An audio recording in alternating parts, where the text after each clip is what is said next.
I'm going to be talking with MIT scientist Emre Gençer about who recently co-authored a study about the cost of electricity if California natural gas peaker plants were replaced with hydrogen-fueled turbines or lithium-ion batteries. Some very surprising results. So welcome to the interview, Emre. Thank you very much for having me, Markham.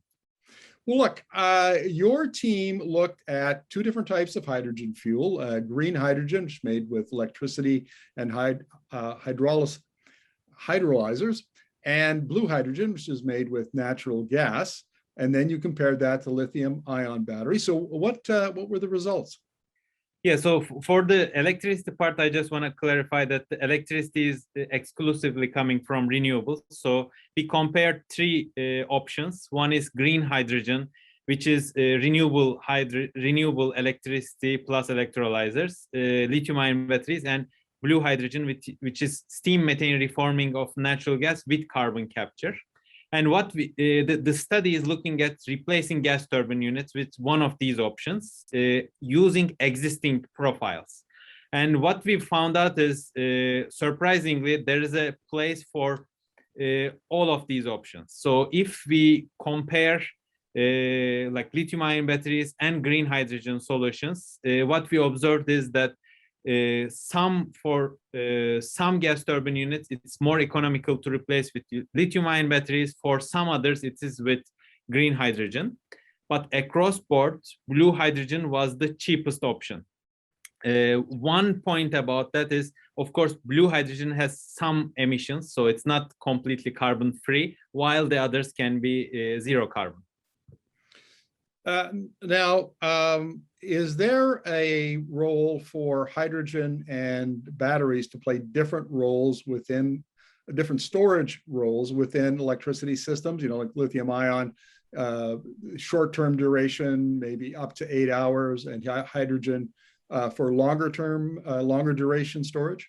Yeah, absolutely. So basically, like what we observe is in general, and not only about this study, but hydrogen will be a more viable option for longer duration storage replacement.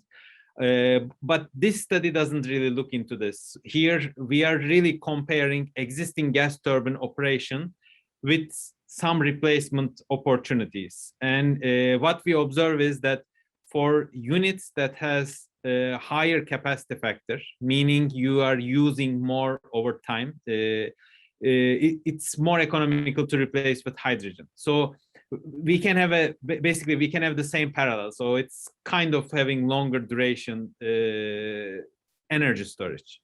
And we observed the same one. So when you look at gas turbine units, their average capacity factor is quite low. It's approximately 10% in California.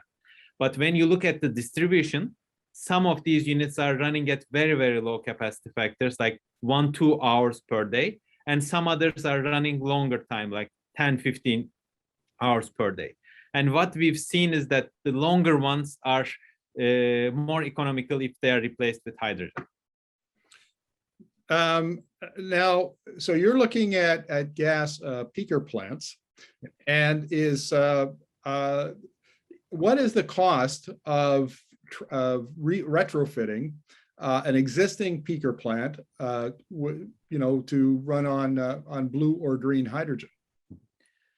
So this is a great question, and this is one of the hardest part of the study. So there is not information available in the literature about this. So what we have done is we've really interviewed turbine manufacturers, and we asked how much it will cost and whether it's a easy retrofit or not.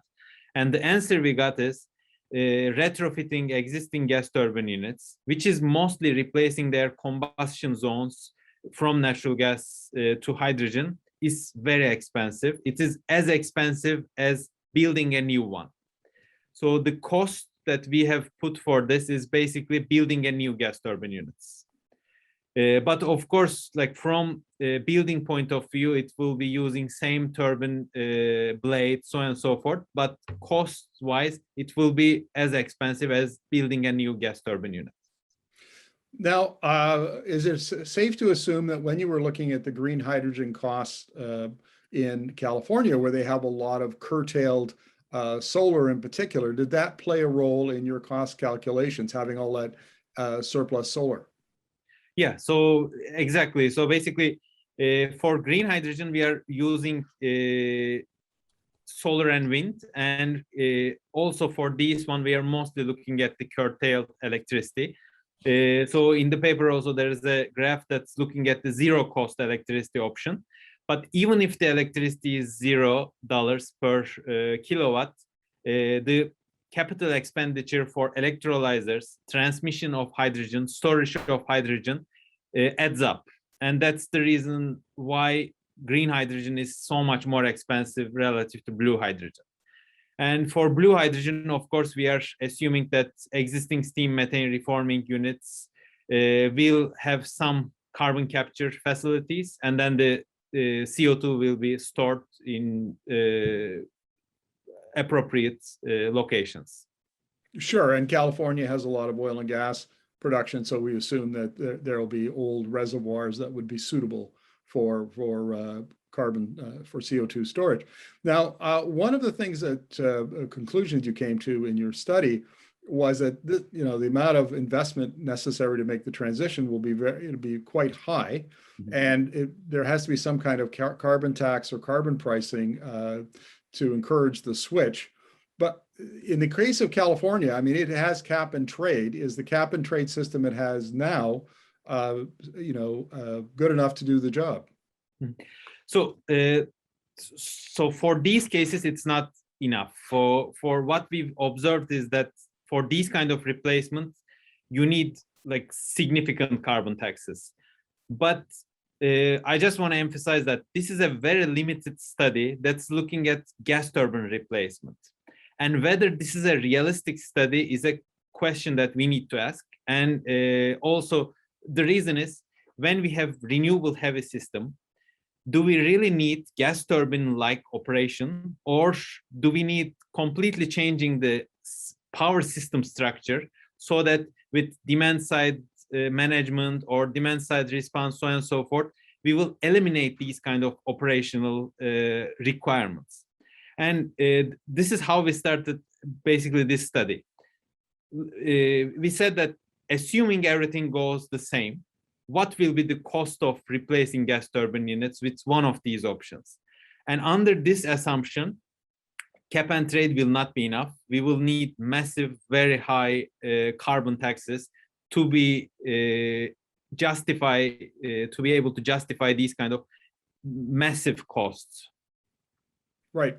Now, there's a project that's got underway earlier this year called Ideal LA, which is the intent is to create a large hydrogen cluster in Los Angeles and generate hydrogen to do the very thing you're talking about, which is replace the gas turbine plants. And their assumption is that if you do it at scale, you can bring the costs down enough to make it economic. I was just wondering if your study had considered that at all. So basically, in our study also, we are looking at electrolyzer hubs, but like the challenge with hydrogen is if you are only using for these kind of applications, it is very expensive. So the point that starts making sense for hydrogen is when we have multiple use cases. And hydrogen is a very flexible energy carrier. It can be used for industry, for fuel, as a fuel for heavy-duty transportation, so on and so forth. And this kind of rich application area makes hydrogen very interesting and also potentially a key player for decarbonization and energy transition.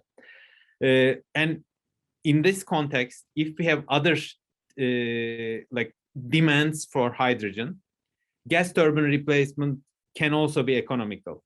And also, once you have hydrogen in the system, once you have these gas turbine units retrofitted, you will not only use for long duration or other applications. So you will start using it for various options, so on and so forth. But in today's cost, without significant carbon tax, also without necessarily having a limit on emissions, it's hard to justify this cost. But I can see it. So the industry will be the first taker of hydrogen for green hydrogen, and it will follow with other hard to decarbonize sectors like heavy duty transportation, so on and so forth. And once you have the infrastructure ready, we will see these gas turbine units and other applications, which are quite expensive today, will be economical in the near future. Final question, Emre. My takeaway on this, because I've done a fair number of interviews with hydrogen experts, is that while the hydrogen has a tremendous potential as a decarbonizing fuel, we're just starting to explore some of these questions that you've raised, that we've discussed today, and we're starting to get a little better handle on it, and the manufacturers are getting a little better at, you know, the technology, like the hydrogen fired turbines. And we're probably in, and I'm just pulling a number out of the air here, but maybe another decade of this kind of development work before we really get to the point where hydrogen, you know, we're looking at economic applications. So I am a little bit more optimistic than you. Hopefully not another decade, but in the next 5 years or so, we'll start seeing hydrogen like more broadly used. And also, hydrogen is used today in massive amounts. So we just need to scale this up further and also expedite the use in other sectors for decarbonization purposes. And so far, when we look at the energy transition and decarbonization, it mostly relied on power sectors becoming less carbon intensive, and also strategies of using this low carbon electricity for decarbonization, like oftentimes referred as electrification of everything. But basically, we are at a point that we realize that electrification might not be enough, and also it might not be the most cost-effective option for certain areas. And I think this year was especially a key year for hydrogen, because everybody started on working on hydrogen, not in the academia, but also everywhere in industry, in other applications. And there are some demonstration projects that started today, right? So there are projects that are taking green hydrogen for ammonia production, for iron and steel production, so on and so forth. And I think in 5 years or so, we will see a huge increase in hydrogen flow in the energy mix. And also moving forward, we will see popping up in many different industries, not only in power or industry, but pretty much everywhere. So the way I like to refer is basically like we are referring to green hydrogen in addition to green electricity. So we will be working with protons as well as electrons for as another energy carrier. Emre, thank you very much for this. Really appreciate your insights. Thank you, Markham, for having me.